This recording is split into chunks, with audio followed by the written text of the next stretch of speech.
All right, you should have just listened to Fanny Hensel's At the River. And now we're going to talk about Fanny's brother, Felix Mendelssohn.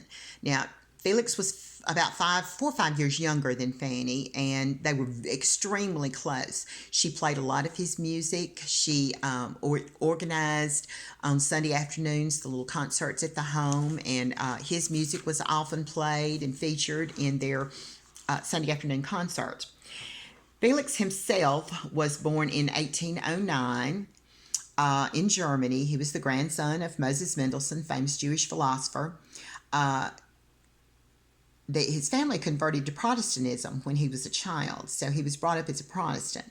When he was 2, the family moved to Berlin, and that's where their home became a meeting place for many of the intellectuals of the time. And on Sunday afternoons, they would have the little concerts, like I mentioned.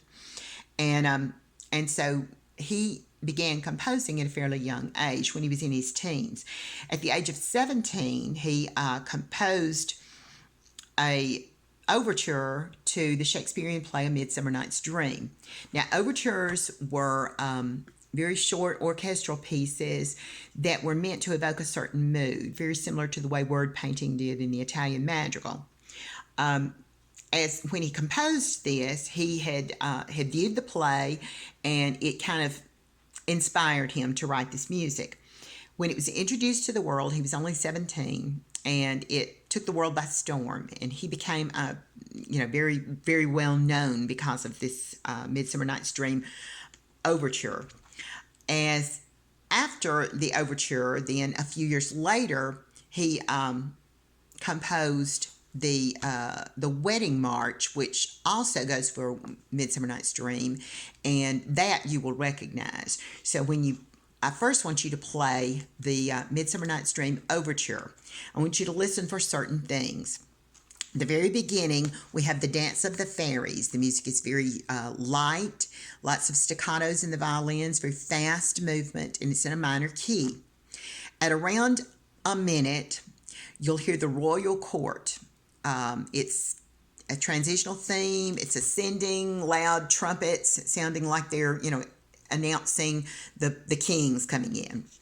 At around 3 minutes, you'll hear the Young Lovers theme, which is very, very chromatic. It's in the violins, kind of has a descending line, coming down in chromatics, and it sounds very, very pleasant and pretty and gentle in the movement. At around 4 minutes, you'll hear the Clown Dance. This is very fast, has lots of wide leaps, and it kind of has a donkey hee-haw kind of sound to it.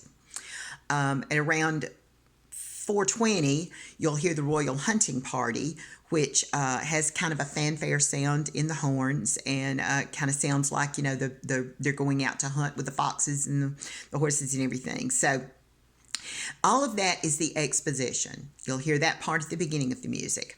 Then the development section, so this is in sonata allegro form. In the development section, you'll hear the fairy dance again with some of the repetition and movement through different keys and things of the different themes. Then the recapitulation, which brings everything back and restates it again. So you're going to hear that in A Midsummer Night's Dream overture. So listen to that now.